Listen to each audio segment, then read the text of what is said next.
Hi friends, আমি শম্পা।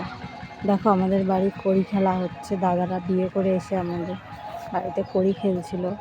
কড়ি খেলার সময় কত কাদামাটি মাখছে ওরা সবাই, কিন্তু কড়ি কিন্তু খুঁজে পাচ্ছে না। আমার বর কিন্তু একবারও কাদায় হাত দেয়নি। ও সবার পেছনে লাগছে গাইস।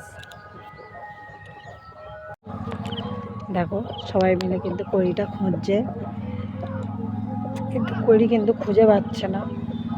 ওরা কিন্তু বলেছে আমাদেরকে এই কড়িটা খুঁজে বের করতে হবে, কিন্তু ওরা শুধু গন্ডগোল করছে। দাদা বৌদি সবাই কাদা মেঘে কি হয়েছে দেখো গাইস,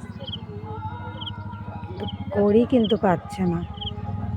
এই দেখাচ্ছে, আমার বর জিজ্ঞাসা করছে যে কড়ি তোমরা লুকিয়ে রেখেছো, তাই বৌদি কিন্তু দেখালো যে কড়ি কিন্তু আমাদের কাছে নেই।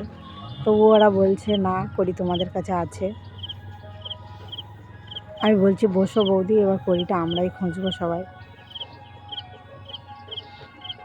গাইজ এবার দেখো আমি এবার কড়িটা খুঁজি, কিন্তু কড়ি খুঁজতে খুঁজতে সবাই ভয় পেয়ে গেছে, ভেবেছে আমার কাছে কড়ি আছে, কিন্তু আমার কাছে কড়ি কিন্তু নেই গাইজ।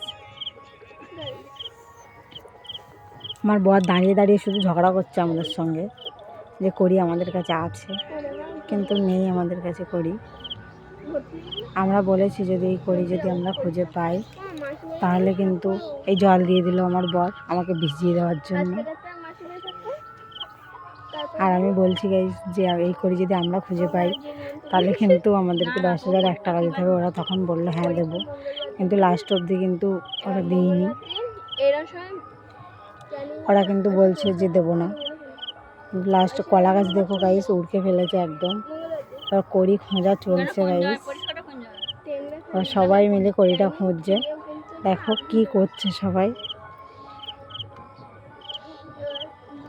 আর আমার এই ছোট্ট মিনি ব্লগটা যদি ভালো লাগে অবশ্যই লাইক কমেন্ট করে শেয়ার করে পাশে থাকবেন। নমস্কার।